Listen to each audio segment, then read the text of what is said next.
യേശുവിൻ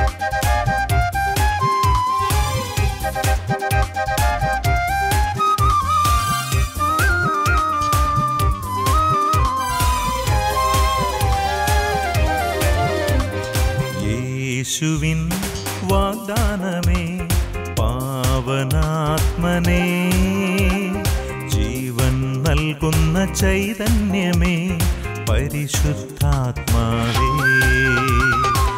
യേശുവിൻ വാഗ്ദാനമേ പാവനാത്മനേ, ജീവൻ നൽകുന്ന ചൈതന്യമേ പരിശുദ്ധാത്മാവേ. ആത്മാവേ എന്നിൽ നിറയണമേ, ആത്മാവേ എന്നിൽ നിറയണമേ, അഭിഷേകത്തിൻ നിറവായി മാറ്റണമേ, അഭിഷേകത്തിൻ നിറവായി മാറ്റണമേ.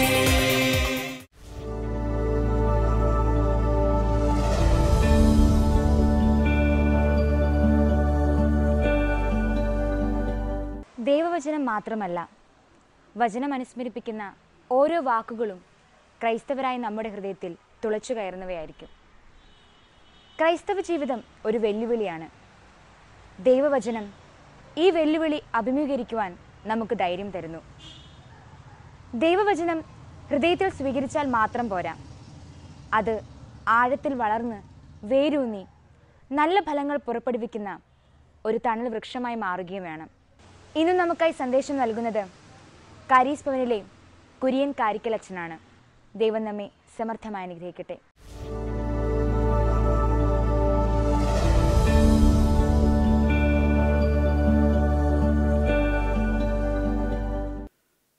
Praise the Lord. ഈശോ മിശിഹായ്ക്ക് സ്തുതിയായിരിക്കട്ടെ. ക്ഷമ ഇസ്രായേൽ പ്രോഗ്രാമിൻ്റെ വചന വിരുന്നിലേക്ക് ഒരിക്കൽ കൂടി നിങ്ങളെല്ലാവരെയും വളരെ ഹൃദ്യമായി ഞാൻ സ്വാഗതം ചെയ്യുന്നു. പ്രിയപ്പെട്ടവരെ, വചന വിരുന്നിൽ നമ്മൾ ചിന്തിക്കുന്ന വിഷയം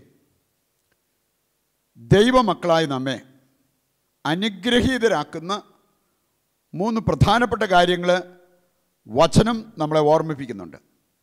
പ്രത്യേകിച്ച് തോബിത്തിൻ്റെ പുസ്തകം 4-ാം അധ്യായത്തിൻ്റെ 10-11 തിരുവചന ഭാഗം വായിച്ചാൽ അത് നമുക്ക് കാണാൻ പറ്റും. ദൈവമക്കളെ അനുഗ്രഹീതരാക്കുന്ന 3 പ്രധാനപ്പെട്ട കാര്യങ്ങൾ. ഒന്ന് സൽപ്രവൃത്തി, രണ്ടാമത്തെ കാര്യം ദയാദൃഷ്ടി, മൂന്നാമത്തെ കാര്യം ഉദാരത. നമ്മുടെ ജീവിതത്തിൽ ഒരു കെട്ടിടത്തിൻ്റെ നെടുന്തൂണുകൾ പോലെ നമ്മുടെ ജീവിതത്തിൽ നിറഞ്ഞു നിൽക്കേണ്ട 3 പ്രധാനപ്പെട്ട കാര്യങ്ങളാണ്. ഒന്ന് സൽപ്രവൃത്തികൾ. ചെയ്യാവുന്നത്ര സൽപ്രവൃത്തികൾ നമ്മൾ ചെയ്തിരിക്കണം. പല വിശുദ്ധരും അവരുടെ മഹനീയമായ ചിന്തകൾ പങ്കുവച്ചിട്ടുണ്ട്. ഇനി അതിൽ നിറഞ്ഞു നിൽക്കുന്നൊരു കാര്യമാണ് സൽപ്രവൃത്തികൾ ചെയ്യാതെ, പരിത്യാഗപ്രവൃത്തികൾ ചെയ്യാതെ ഒരു ദിവസം നമ്മൾ കടത്തിവിട്ടെങ്കിൽ ആ ദിവസം നമുക്ക് നഷ്ടപ്പെട്ട ദിവസമാണ്. സാധിക്കുന്നിടത്തോളം സൽപ്രവൃത്തികൾ, സാധിക്കുന്നിടത്തോളം പരിത്യാഗ പ്രവൃത്തികൾ ചെയ്ത് ജീവിതത്തിൽ മുമ്പോട്ട് പോകുമ്പോൾ ഓരോ ദിവസവും അപ്രകാരം നമ്മൾ ജീവിക്കുമ്പോഴാണ് നമ്മുടെ ജീവിതം ധന്യമാകുന്നത്. നമ്മൾ ആത്മീയ കരുത്തുള്ളവരായിട്ട് മാറുക.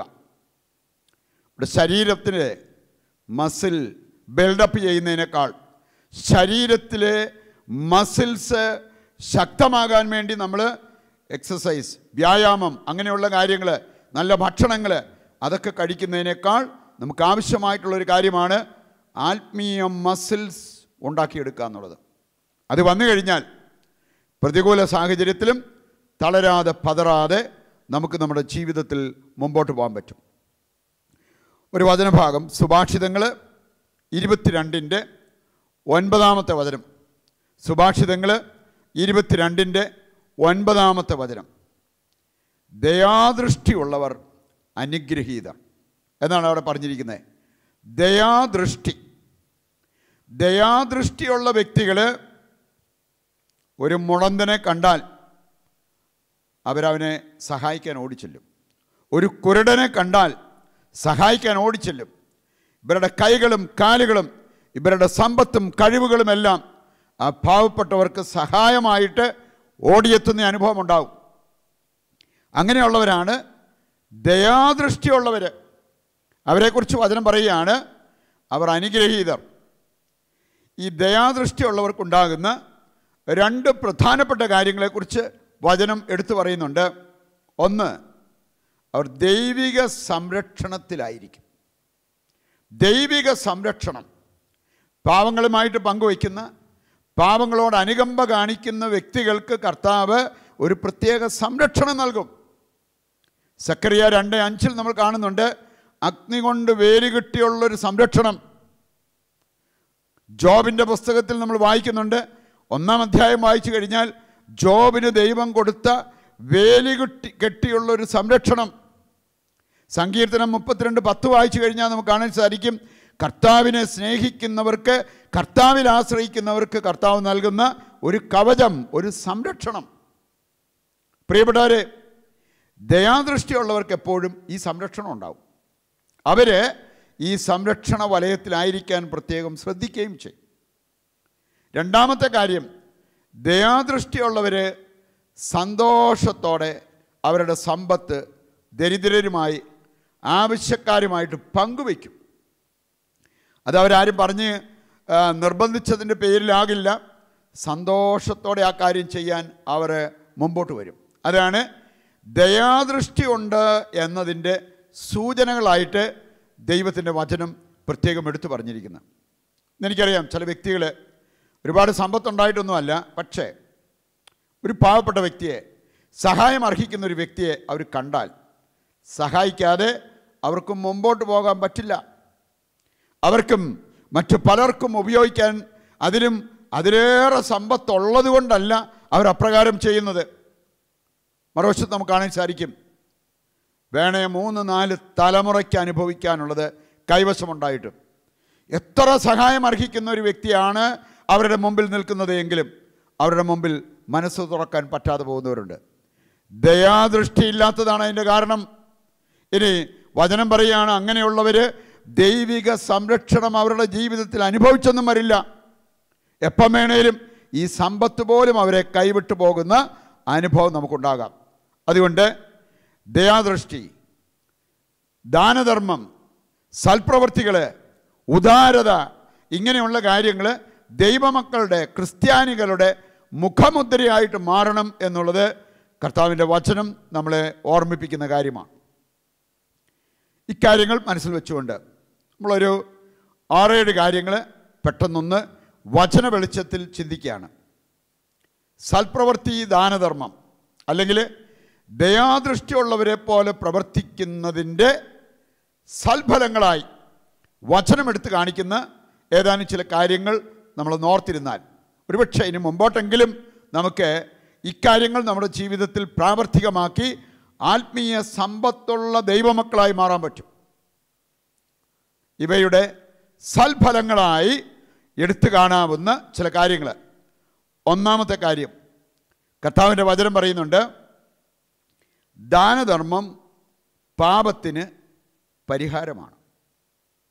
എത്രയോ വ്യക്തികൾ ഞാൻ കണ്ടിട്ടുണ്ട്, അവർ ചെയ്തു പോയ പാപങ്ങൾ, അതല്ലെങ്കിൽ ചില മാരക പാപങ്ങൾ, അബോർഷനായിരിക്കാം, കൊലപാതകമായിരിക്കാം, മറ്റുള്ളവരുടെ ഇത് മോഷ്ടിച്ചെടുത്തതായിരിക്കാം, അതൊക്കെ വളരെ ഗൗരവമുള്ള പാപമാണെന്ന് മനസ്സിലാക്കി ഒരുപക്ഷെ അതുകൊണ്ടായിരിക്കാം എൻ്റെ ജീവിതത്തിലേക്ക് ദൈവാനുഗ്രഹം വരാത്തത്, എൻ്റെ കുടുംബത്തിൽ ഐശ്വര്യമില്ലാത്തത്, സമാധാനമില്ലാത്തത് എന്ന് മനസ്സിലാക്കി. അച്ഛാ, എന്ത് പരിഹാരമാണ് ചെയ്യേണ്ടത്? എന്ത് പരിഹാരം? പ്രിയപ്പെട്ടവരെ, വചനം നമ്മളെ ഓർമ്മിപ്പിക്കുന്ന കാര്യമാണ്, അഗ്നിയെ കെടുത്താൻ ഏറ്റവും നല്ലതാണ് വെള്ളം. ജലം അഗ്നിയെ കെടുത്തുന്നത് പോലെ ദാനധർമ്മം പാപത്തിന് പരിഹാരമാണെന്നാണ് ദൈവവചനം നമ്മളെ പഠിപ്പിക്കുക. പ്രഭാഷകൻ 3:30 വചനം ഞാൻ സൂചിപ്പിക്കുകയുണ്ടായി. അവിടെ പറഞ്ഞിരിക്കുന്നത് ഇക്കാര്യമാണ്. ജീവിതം ദൈവം ആഗ്രഹിക്കുന്ന വഴിയിലേക്ക് കൊണ്ടുവരാനും കൊണ്ടുവന്നു കഴിഞ്ഞാൽ സാധിക്കുന്നിടത്തോളം ദാനധർമ്മങ്ങൾ, സൽപ്രവൃത്തികൾ, അങ്ങനെയുള്ള കാര്യങ്ങൾ ചെയ്യാൻ നമ്മൾ തയ്യാറാകുമ്പോൾ അതെല്ലാം നമ്മുടെ പഴയ പാപത്തിന് പരിഹാരമായിട്ട് കർത്താവ് സ്വീകരിക്കുന്നു. വീണ്ടും ആ പഴയ പാപങ്ങളിലേക്ക് പോകാതിരിക്കാൻ അത് നമ്മെ സഹായിക്കും എന്നാണ് ദൈവത്തിൻ്റെ വചനം നമ്മളെ ഓർമ്മിപ്പിക്കുക. പലപ്പോഴും ഓർത്തിട്ടുണ്ട്, ചില വ്യക്തികൾ വളരെ വളരെ വളരെ ഇഷ്ടപ്പെടുന്നുണ്ട് പഴയ പാപത്തിലേക്ക്, വീണ്ടും മദ്യപാനത്തിലേക്ക്, വീണ്ടും മയക്കുമരുന്നിലേക്ക്, വീണ്ടും വേണമെങ്കിൽ ലൈംഗിക പാപങ്ങളിലേക്ക്, വ്യഭിചാരത്തിലേക്ക്, സ്വയംഭോഗത്തിലേക്ക്, സ്വർഗഭോഗത്തിലേക്ക്, ഇങ്ങനെയുള്ള കാര്യങ്ങളിലേക്ക് പോകാതിരിക്കാൻ ആഗ്രഹിക്കുന്നവർ. പക്ഷെ പലരും പറയാറുള്ളൊരു കാര്യം, കുറച്ച് നാൾ പോകാതിരുന്നാലും വീണ്ടും പഴയ പാപത്തിലേക്ക് പോകുന്നു. അങ്ങനെ പറഞ്ഞ പല വ്യക്തികളോടും അവരെ അടുത്തറിയാൻ വേണ്ടി സംസാരിച്ചു കഴിഞ്ഞപ്പോൾ എനിക്ക് മനസ്സിലായ ഒരു കാര്യം, സൽപ്രവൃത്തികളോ ദാനധർമ്മങ്ങളോ അല്ലെങ്കിൽ മറ്റുള്ളവരെ സഹായിക്കുമ്പോൾ ഉദാരതയോ അങ്ങനെയുള്ള കാര്യങ്ങളൊന്നും കാണിക്കുന്നില്ല. അങ്ങനെയുള്ളവർ പഴയ പാപത്തിലേക്ക് തിരിച്ചു പോകാനുള്ള സാധ്യത ഏറെയാണെന്നാണ് വചനം പറയുക.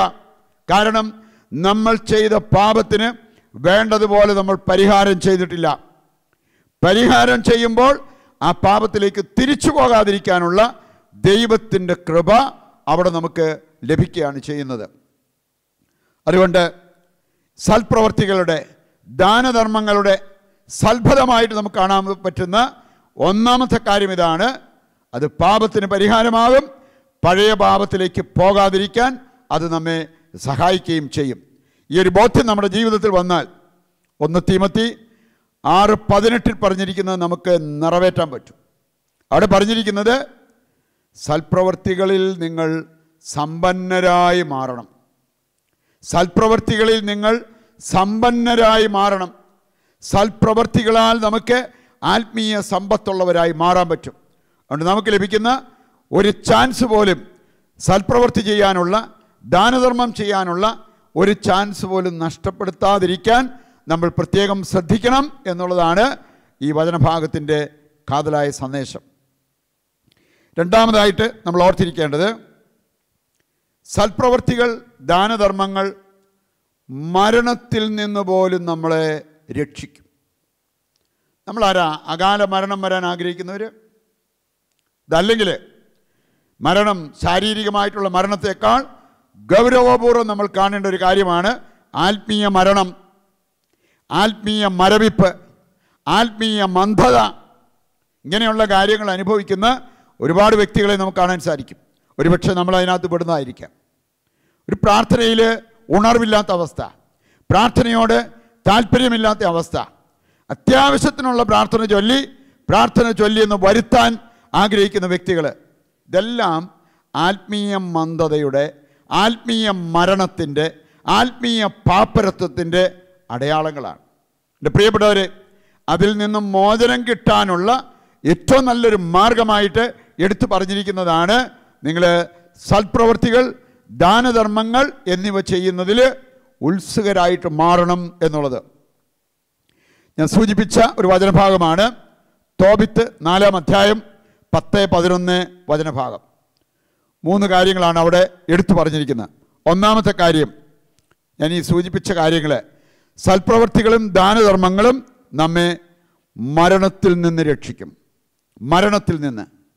മറ്റ് 2 കാര്യങ്ങൾ കൂടി അവിടെ പറഞ്ഞിരിക്കുന്നത് കാണാൻ സാധിക്കും. രണ്ടാമത്തെ കാര്യം, അന്ധകാരത്തിൽ നിന്ന് നമ്മെ മോചിപ്പിക്കും.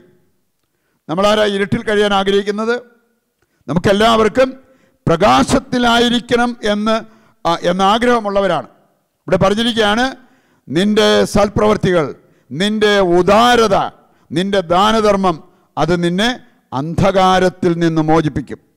മൂന്നാമത്തെ കാര്യമാണ്, ഇവയ്ക്ക് നിന്നെ അധാർമികതയിൽ നിന്ന് മോചിപ്പിക്കാൻ പറ്റും.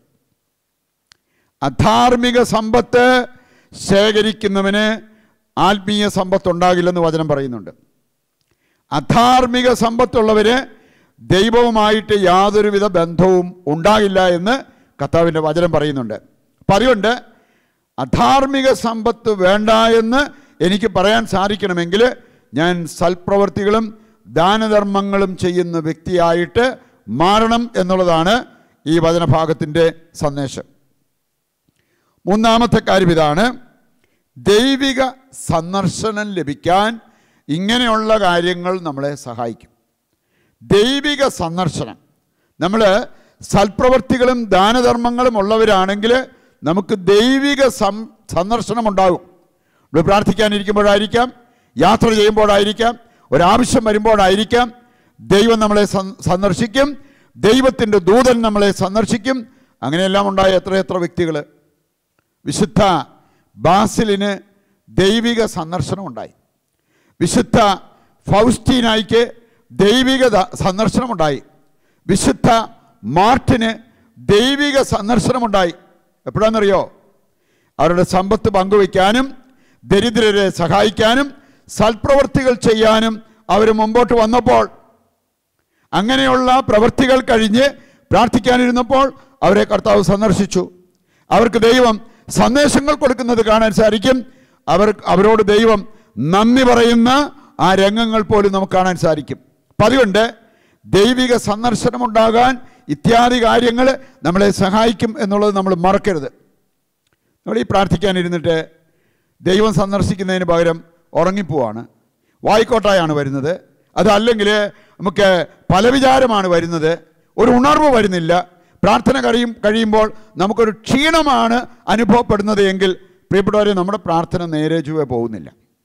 അതിൻ്റെ പ്രധാനപ്പെട്ട ഒരു കാരണം നമ്മൾ വേണ്ടതുപോലെ സൽപ്രവൃത്തികൾ ദാനധർമ്മങ്ങൾ ചെയ്യാതിരിക്കുന്നതായിരിക്കാം. അത് മനസ്സിലാക്കി നമ്മുടെ ജീവിതത്തിൽ വരുത്തേണ്ട ഒരു മാറ്റം വരുത്തുവാൻ നമുക്ക് സാധിക്കണം. അടുത്ത കാര്യം ഇതാണ്, ജീവിത സമൃദ്ധി നമുക്കുണ്ടാകണമെങ്കിൽ നമ്മൾ ഈ സൽപ്രവൃത്തികൾ ദാനധർമ്മങ്ങളുള്ള വ്യക്തിയായിട്ട് മാറണം. വചനത്തെ ആദരിച്ചാൽ നമ്മുടെ ജീവിതത്തിൽ ഐശ്വര്യം വരും. സുഭാഷിതങ്ങൾ 16:20 കാതലായ സന്ദേശം അതാണ്, ദൈവവചനത്തെ ആദരിക്കുന്നവർക്ക് ഉത്കർഷം ലഭിക്കും.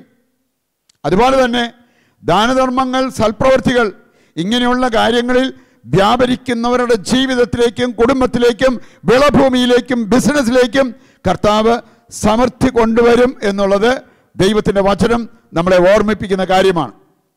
ദൈവത്തെ ആദരിക്കുന്നവരെയാണ് ദൈവം ആദരിക്കുന്നത്. അടുത്തായിട്ട് 5ാമത്തെ പോയിന്റ് ഇതാണ്, നമ്മൾ സൽപ്രവൃത്തികളും ദാനധർമ്മങ്ങളൊക്കെ ചെയ്യുമ്പോൾ ഒരു കാര്യം ഓർത്തിരിക്കണം, ഇടത് കൈ ചെയ്യുന്നത് അല്ലെങ്കിൽ വലത് കൈ ചെയ്യുന്നത് ഇടത് കൈ അറിയരുത്. മത്തായി 6-ാം അധ്യായത്തിൻ്റെ കാതലായ സന്ദേശം അതാണ്. എന്ന് പറഞ്ഞാൽ കൊടുക്കേണ്ടതുപോലെ നമ്മൾ കൊടുക്കണം, ചെയ്യേണ്ടതുപോലെ നമ്മൾ ചെയ്യണം.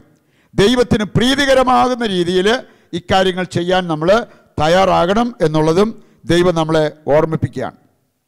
മറ്റു 2 കാര്യങ്ങൾ, ഒന്ന്, ചെയ്യേണ്ട നന്മ ചെയ്യാതിരിക്കുന്നത് പാപമായിട്ട് നമ്മൾ കാണണം. അങ്ങനെ കണ്ടാലേ നന്മ ചെയ്യാൻ കിട്ടുന്ന അവസരങ്ങളെല്ലാം നമ്മൾ പ്രയോജനപ്പെടുത്തിക്കൊണ്ട് ആത്മീയ സമ്പത്തുള്ളവരായിട്ട് മാറും. അത് യാക്കോബ് ശ്ലീഹ 4:17 വായിച്ചാൽ ഇക്കാര്യം നമുക്ക് കാണാൻ സാധിക്കും. അവസാനത്തെ പോയിൻ്റായിട്ട് നമുക്ക് കാണാൻ പറ്റുന്നത്, നമ്മൾ സൽപ്രവൃത്തികളും ദാനധർമ്മങ്ങളൊക്കെ ചെയ്താലും നമ്മുടെ ജീവിതത്തിൽ കഷ്ടതകൾ, ദുരിതങ്ങൾ വരാം. 1 പത്രോസ് 3-ാം അധ്യായത്തിൻ്റെ 17-ാമത്തെ വചനം എടുത്താൽ അവിടെ പറഞ്ഞിട്ടുണ്ട്, നന്മ ചെയ്തിട്ടും കഷ്ടത അനുഭവിക്കുന്നതാണ് ദൈവഹിതമെങ്കിൽ അതാണ് തിന്മ ചെയ്തിട്ട് കഷ്ടത അനുഭവിക്കുന്നതിനേക്കാൾ നല്ലത്. പ്രിയപ്പെട്ടവരെ, നന്മ ചെയ്യുമ്പോഴും കഷ്ടത അനുഭവിക്കുന്നവർ ആത്മീയ കരുത്തുള്ളവരായിട്ട് മാറുകയാണ് ചെയ്യുന്നത്. ഇക്കാര്യങ്ങൾ നമ്മുടെ ജീവിതത്തിലൊരു ബോധ്യമാകുവാനും അത് നമ്മുടെ ജീവിതത്തിൽ നിറവേറുവാനും ആഗ്രഹിച്ചുകൊണ്ട് ദിവ്യകാരുണ്യത്തിൻ്റെ മുമ്പിലേക്ക് നമ്മുടെ ഹൃദയത്തെ, നമ്മുടെ ചിന്തകളെ കൊണ്ടുവന്ന് നമുക്ക് ഏതാനും നിമിഷങ്ങൾ പ്രാർത്ഥിക്കാം. പൂർണ്ണ മനസ്സോടും പൂർണ്ണ ഹൃദയമോടും പൂർണ്ണാത്മാവോടും ഈശോയെ അങ്ങേ ഞാൻ സ്നേഹിക്കുന്നു. പരിശുദ്ധ പരമ ദിവ്യകാരുണ്യത്തിന് എന്നേരവും ആരാധനയും സ്തുതിയും പുകഴ്ചയും ഉണ്ടായിരിക്കട്ടെ. ഈശോയിൽ പ്രിയപ്പെട്ടവരെ, ദയാദൃഷ്ടിയുള്ള ദൈവത്തിൻ്റെ മുമ്പിലാണ് നമ്മളിപ്പോൾ ഒരുമിച്ച് കൂടിയിരിക്കുന്നത്. നമ്മളിന്ന് വചനത്തിലൂടെ ചിന്തിക്കുകയുണ്ടായി.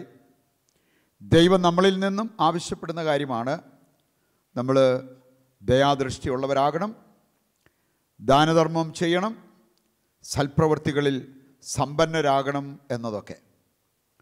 നമ്മൾ കേട്ട കാര്യങ്ങൾ നമ്മുടെ ജീവിതത്തിൻ്റെ ഭാഗമായി തീരണമെങ്കിൽ ദൈവത്തിൻ്റെ അനുഗ്രഹം നമുക്ക് ആവശ്യമാണ്. ദൈവത്തിലില്ലാത്തൊരു കാര്യത്തിലേക്ക് ദൈവം നമ്മളെ വിളിക്കില്ല. നമ്മോട് ദയാദൃഷ്ടിയുള്ളവരാകാൻ കർത്താവ് പറയുന്നുണ്ടെങ്കിൽ കർത്താവ് അതിലേറെ ദയാദൃഷ്ടിയുള്ള വ്യക്തിയാണ്. ആ കർത്താവിൻ്റെ മുമ്പിലാണ് നമ്മളിപ്പോൾ ആയിരിക്കുന്നത്. നമ്മുടെ അവസ്ഥകളെ, ആവശ്യങ്ങളെ നമ്മളിപ്പോൾ ഇറക്കി വയ്ക്കുന്നത്. നമ്മുടെ എല്ലാ കാര്യങ്ങളും ഹൃദയം തുറന്ന് ഈശോയുടെ കരങ്ങളിൽ നമുക്കൊന്ന് സമർപ്പിച്ച് പ്രാർത്ഥിക്കാം. നമ്മുടെ ദുഃഖങ്ങൾ പങ്കുവയ്ക്കാൻ നമുക്ക് കിട്ടിയിരിക്കുന്ന വലിയൊരു അവസരമാണ്. നമ്മുടെ വേദനകൾ എടുത്തു പറയാൻ, കർത്താവിൻ്റെ സഹായം തേടി അപേക്ഷിക്കാൻ നമുക്ക് ലഭിച്ചിരിക്കുന്ന വലിയൊരു അവസരമാണ്. നമുക്ക് ഈശോയിലേക്ക് നോക്കി ആ ദയാദൃഷ്ടിയുള്ള കർത്താവിനെ നമുക്ക് കാണാം. നമ്മുടെ കണ്ണുകളും ദയാദൃഷ്ടിയുള്ള കണ്ണുകളാകുവാൻ നമുക്ക് ആഗ്രഹിച്ച് പ്രാർത്ഥിക്കാം. മറ്റുള്ളവർ, പ്രത്യേകിച്ച് പാവപ്പെട്ടവർ, വേദനിക്കുന്നവർ, ദാരിദ്ര്യം അനുഭവിക്കുന്നവർ നമ്മുടെ മുമ്പിൽ നിൽക്കുമ്പോൾ അലിയുന്ന ഒരു മനസ്സ് തരണമേ ദൈവത്തോട് പ്രാർത്ഥിക്കാം. അവരുടെ മുമ്പിൽ ഉദാരമതികളാകുവാനുള്ള ആ വലിയ കൃപയും അനുഗ്രഹവും തരണമേ എന്ന് ദൈവത്തോട് നമുക്ക് പ്രാർത്ഥിക്കാം. നമ്മളിപ്പോൾ വളരെ പ്രത്യേകമായിട്ട് പ്രാർത്ഥിക്കാൻ പോകുന്നത്, ധനമോഹം നമ്മെ പിടികൂടിയാൽ, എൻ്റെ പ്രിയപ്പെട്ടവർ, നമുക്ക് ഇക്കാര്യങ്ങൾ, കർത്താവ് ആവശ്യപ്പെട്ട ഇക്കാര്യങ്ങൾ നമുക്ക് ചെയ്യാൻ പറ്റിയെന്ന് വരില്ല. 1 തീമോത്തി 6-ാം അധ്യായത്തിൻ്റെ 10-ാമത്തെ വചനം പറയുന്നുണ്ട്, ധനമോഹമാണ് എല്ലാ തിന്മകളുടെയും അടിസ്ഥാന കാരണം. നമുക്കിപ്പോൾ ശിരസ്സൊന്ന് നമിക്കാം. ഈ പാപത്തിൽ നമ്മൾ കുടുങ്ങിക്കിടക്കുകയാണെങ്കിൽ കർത്താവ് നമ്മളെ അതിൽ നിന്ന് മോചിപ്പിക്കണം. വചനം പറയുന്നുണ്ടല്ലോ, മനുഷ്യജീവിതം ധന്യമാകുന്നത് ലൗകിക സമ്പത്ത് കൊണ്ടല്ല. നമുക്ക് എത്രമാത്രം സമ്പത്തുണ്ടെങ്കിലും നമ്മുടെ ജീവിതം ധന്യമാകണമെന്നില്ല. നമുക്ക് ആത്മീയ സമ്പത്ത് വേണം. അതിന് തടസ്സമായി നിൽക്കുന്ന ധനമോഹം, അല്ലെങ്കിൽ ലൗകികതയിൽ നമ്മൾ കെട്ടിയിട്ടതുപോലെ കിടക്കുന്ന അവസ്ഥ, ലോകത്തെ സ്നേഹിക്കുന്ന അവസ്ഥ, അതിൽ നിന്ന് മോചനം കിട്ടുവാൻ ആഗ്രഹിച്ചിപ്പോൾ പ്രാർത്ഥിക്കുക. കർത്താവേ, ഈ പ്രിയമക്കളെ അവിടുത്തെ കരങ്ങളിൽ ഏൽപ്പിച്ച് പ്രാർത്ഥിക്കുമ്പോൾ ഞങ്ങൾ ഏതെങ്കിലും വിധത്തിൽ ധനമോഹത്തിൽ അടിമകളായി കഴിയുന്നുണ്ടെങ്കിൽ അതിൽ നിന്ന് മോചനം കിട്ടുവാൻ പ്രാർത്ഥിക്കുന്നു. കർത്താവേ, അങ്ങിൽ നിന്ന്, ആത്മീയ സമ്പത്തിൽ നിന്ന് പലപ്പോഴും ഞങ്ങളെ അകറ്റി നിർത്തിയിരിക്കുന്നത് ഞങ്ങളുടെ പാപങ്ങളാണ്, അനാവശ്യമായിട്ടുള്ള പാപത്തിൻ്റെ അടിമത്തങ്ങളാണ്. കർത്താവേ, അതിൽ നിന്നെല്ലാം മോചനം ലഭിക്കുവാൻ ആഗ്രഹിച്ച് ഞങ്ങളിപ്പോൾ പ്രാർത്ഥിക്കുകയാണ്. ഈ ജനത്തിൻ്റെ മേൽ അവിടുത്തെ കരം നീട്ടണമേ എന്ന് പ്രാർത്ഥിക്കുന്നു. കർത്താവേ, അവിടുത്തെ തിരുരക്തത്താൽ ഞങ്ങളെ വിശുദ്ധീകരിച്ച് അവിടുത്തെ വചനത്താൽ ഞങ്ങളെ ശുദ്ധി ചെയ്ത് ആത്മീയ സമ്പത്തുള്ളവരാക്കി ഞങ്ങളെ മാറ്റണമേ, ഇപ്പോഴും എപ്പോഴും എന്നേക്കും. ആമേൻ. നമുക്കിനി വിശുദ്ധ കുർബാനയിലേക്കൊന്ന് നോക്കാം. നമ്മുടെ എല്ലാ ആവശ്യങ്ങളും കർത്താവിൻ്റെ കരങ്ങളിൽ സമർപ്പിച്ച് നമുക്ക് പ്രാർത്ഥിക്കാം. ദൈവത്തിൻ്റെ വചനം കേൾക്കുമ്പോൾ ദൈവാനുഗ്രഹം നമ്മുടെ ജീവിതത്തിലേക്ക് വരും. അനുദപിച്ച് കർത്താവിനെ വിളിച്ച് പ്രാർത്ഥിക്കുമ്പോൾ ദൈവാനുഗ്രഹം സൗഖ്യമായും മറ്റനുഗ്രഹങ്ങളുമായിട്ടും നമ്മുടെ ജീവിതത്തിലേക്ക് വരും. നിങ്ങൾക്ക് കരങ്ങൾ തുറന്ന് വിശുദ്ധ കുർബാനയിലേക്ക് ആ കരങ്ങൾ നീട്ടി യാചനാപൂർവ്വം ദൈവത്തെ വിളിച്ച് പ്രാർത്ഥിക്കാവുന്നതാണ്. നിങ്ങളുടെ ഏത് ആവശ്യവും ഇപ്പോൾ നിങ്ങളുടെ ഹൃദയത്തിൽ നിങ്ങൾ സൂക്ഷിക്കുന്ന ആവശ്യത്തെ വിശുദ്ധ കുർബാനയിലേക്ക് ഉയർത്തി പ്രാർത്ഥിച്ചുകൊണ്ടിരിക്കട്ടെ. കാരുണ്യവാനായ കർത്താവേ, അവിടുത്തെ വലിയ കരം ആശീർവദിക്കുന്ന, സുഖപ്പെടുത്തുന്ന, വിശുദ്ധീകരിക്കുന്ന, വിടുതൽ നൽകി ഞങ്ങളെ സ്വതന്ത്രരാക്കുന്ന ആ കരം ഈ മക്കളുടെ മേൽ ഇപ്പോൾ നീട്ടണമേ എന്ന് പ്രാർത്ഥിക്കുന്നു. കെട്ടുവാനും അഴിക്കുവാനും വിശുദ്ധീകരിക്കുവാനും സുഖപ്പെടുത്തുവാനും കർത്താവ് അങ്ങ് നൽകിയിരിക്കുന്ന അധികാരത്തിന് കീഴിൽ നിന്നുകൊണ്ട് ഈ സമൂഹത്തിന് വേണ്ടി പ്രാർത്ഥിക്കുന്നു. അങ്ങയുടെ വചനം ധ്യാനിച്ച ഈ മക്കളെ അനുഗ്രഹിക്കണമേ. അനുദപിക്കുവാൻ തീരുമാനമെടുത്ത് കർത്താവെ, ജീവിതത്തിൽ മാറ്റങ്ങൾ വരുത്തുവാൻ തീരുമാനമെടുത്ത് അങ്ങയുടെ സഹായം തേടി പ്രാർത്ഥിക്കുന്ന ഈ മക്കളെ ആത്മീയ നന്മകൾ നൽകി അനുഗ്രഹിക്കണമേ എന്ന് പ്രാർത്ഥിക്കുന്നു. ഒപ്പം ഇവരുടെ ശരീരത്തിന് സൗഖ്യം, ഇവരുടെ മനസ്സിന് ബലം, ഇവരുടെ കുടുംബത്തിൽ ശാന്തി, സമാധാനം, ഐക്യം, സമ്പൽ, സമൃദ്ധി എന്നിവയെല്ലാം അവിടുന്ന് നൽകി അനുഗ്രഹിക്കുമാറാകണമേ. പ്രിയപ്പെട്ടവരെ, പൗരോഹിത്യ അധികാരം ഉപയോഗിച്ച് നിങ്ങളുടെ ശരീരത്തിനും മനസ്സിനും ആത്മാവിനും നിങ്ങളുടെ കുടുംബത്തിനും സൗഖ്യവും സമാധാനവും സന്തോഷവും പ്രദാനം ചെയ്യുന്നു. പിതാവിൻ്റെയും പുത്രൻ്റെയും പരിശുദ്ധാത്മാവിൻ്റെയും നാമത്തിൽ ആമേൻ. നമുക്കിപ്പോൾ ശിരസ് നമിച്ച് പരിശുദ്ധ കുർബാനയുടെ ആശീർവാദം ഏറ്റെടുക്കാം. പരിശുദ്ധ പരമകാരുണ്യമേ,